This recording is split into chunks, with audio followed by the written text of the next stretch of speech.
নমস্কার। আজকে আমি তোমাদেরকে অষ্টম শ্রেণীর বিষয় ইতিহাস প্রথম পর্যায়ক্রমিক মূল্যায়নের কিছু গুরুত্বপূর্ণ প্রশ্ন। প্রথম কোশ্চেন, কে কিভাবে কবে হায়দ্রাবাদে আঞ্চলিক শাসন প্রতিষ্ঠা করেছিলেন? মান 2 অথবা 3 আসতে পারে। ব্রিটিশ রেসিডেন্টদের কাজ কী ছিল? খুবই ভেরি ইম্পর্টেন্ট কোশ্চেন এই কোশ্চেনটি।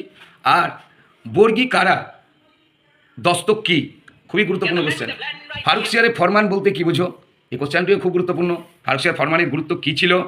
পলাশি লুণ্ঠন কাকে বলে? পলাশি লুণ্ঠন কাকে বলে? দ্বৈত শাসন ব্যবস্থা বলতে কী বুঝো? টিকা সত্যবিলোপ নীতি, অধীনতামূলক মিত্রতা নীতি। এই কোশ্চেনটি হয় তোমাদেরকে 2-এও দিতে পারে, কিন্তু 5-এও দিতে পারে। আবার এখান থেকে শর্ট কোশ্চেনও তোমরা পাবে। পলাশি ও বক্সারের যুদ্ধের তুলনামূলক আলোচনা করো। এই কোশ্চেনটিও 5-এ দিতে পারে, আবার 2-এও দিতে পারে। বক্সারের যুদ্ধের গুরুত্ব কী? পেশোয়াতন্ত্র কাকে বলে? ব্রিটিশ প্রেসিডেন্সি ব্যবস্থা কাকে বলে? খুবই ইম্পর্টেন্ট কোশ্চেন। কোম্পানি সিপাহী বাহিনী বলতে কী বোঝো? এই কোশ্চেনটিও তোমরা ভালোভাবে দেখে যাবে। কোম্পানি শাসনের জরিপের ক্ষেত্রে জেমস রেনেলের ভূমিকা কী ছিল? Very important question. ইজারাদারি ব্যবস্থা বলতে কী বোঝো? মেকলের প্রতিবেদন বলতে কী বোঝো? উডের প্রতিবেদন। এই কোশ্চেনটা তুমি মান 3-এ অথবা 5-এও আসতে পারে। রেগুলেটিং অ্যাক্ট ও প্রণীত ভারত শাসন আইন কী বা বলতে কী বোঝো? কমিটি অফ রেভিনিউ কেন প্রতিষ্ঠা করা হয়েছিল? প্রাচ্য পাশ্চাত্য দ্বন্দ্ব কী? 1813 সালে সনদ আইনের গুরুত্ব উল্লেখ করো। চুঁয়ে পড়া নীতি কী? এশিয়াটিক সোসাইটি কেন প্রতিষ্ঠা করা হয়েছিল? শ্রীরামপুর ত্রয়ী বলতে কী বোঝো?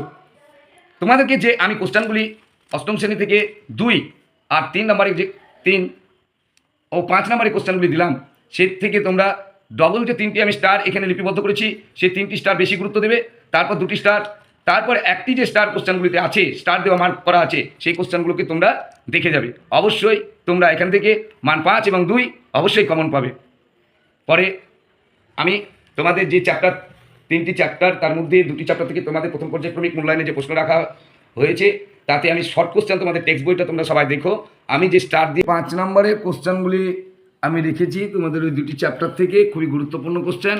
এই কোশ্চেনগুলি তোমরা দেখে যাবে। 1 নম্বর কোশ্চেন হচ্ছে ওয়ারেন হেস্টিংস ও কর্নওয়ালিসের বিচার ব্যবস্থা সংস্কারের তুলনামূলক আলোচনা করো। ওই সংস্কারগুলির প্রভাব ভারতীয়দের উপর কী প্রভাব পড়েছিল? পলাশি ও বক্সারের যুদ্ধের মধ্যে কোনটি বেশি ব্রিটিশ কোম্পানি ভারতকে ক্ষমতা বিস্তারের জন্য বেশি গুরুত্বপূর্ণ ছিল? কর্নওয়ালিস কেন সিভিল সার্ভিস ব্যবস্থা চালু করেছিলেন? অষ্টাদশ শতকে ভারতের প্রধান আঞ্চলিক শক্তিগুলির উত্থানের পিছনে মুঘল সম্রাটদের ব্যক্তিগত অযোগ্যতাই কেবল দায়ী ছিল?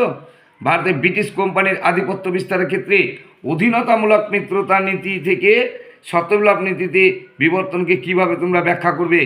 কোম্পানি শাসনের সঙ্গে জমি জরিপের সম্পর্ক কী ছিল?